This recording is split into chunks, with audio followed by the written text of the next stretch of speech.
Days had passed since Henry had left the tunnel and returned to the yards for hard work. Sir Topham Hatt was pleased with Henry's determination, but had found him still to have the fear of the rain. "It's only water," he would tell Henry. "I know, sir, but I'm more afraid of the storm. There's no telling what they could do." James the Red Engine would often tease Henry back at the sheds for his fears. "After all that, you're still afraid of a few drops of rain," he'd say. "If the rain washed away your green paint, you'd be painted red. Wouldn't look too bad on you. On second thought, you'd put me in a bad light. I'd look less splendid because of you."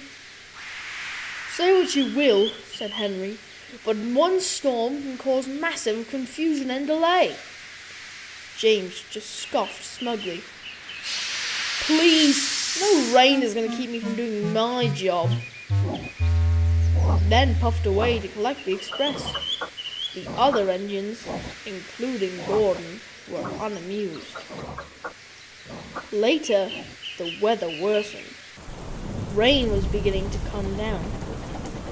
Droplets of water hit James and his coaches, but James coasted down the main line in record time. "What a lark! What a lark!" he laughed. But trouble laid ahead. The heavy rain had caused a mudslide on the line. James's driver couldn't see it due to the heavy rain, but when he did, it was too late. He applied the brakes, but the heavy coaches and slippery rails only made James slide. James crashed into the mud, splattering it all over himself and his red paint. He tried reversing, but his wheels were snapped. The passengers were yelling about how bad the railway was and how silly of an engine James was.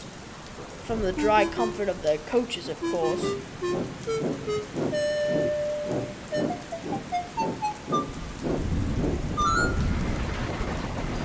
Henry was dreading the weather as he prepared a goods train, when the station master came.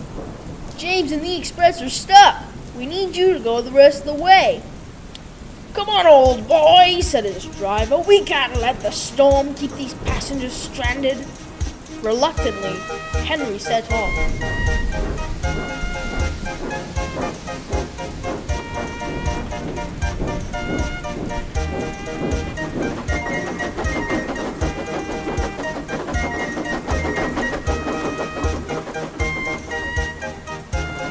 He found James and the coaches. Now he had a laugh. "Oh, what a shame," he chortled. "That mud really has ruined your paint. Perhaps you should turn green like me." "On second thought, no, you'd ruin my image." James felt embarrassed. "Never mind," said Henry. "It can happen to any engine."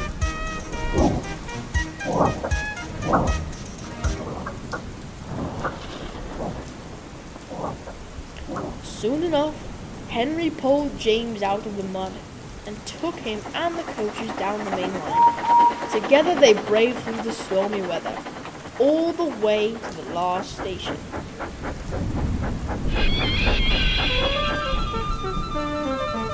"I'm sorry for teasing you. You're splendid, Henry."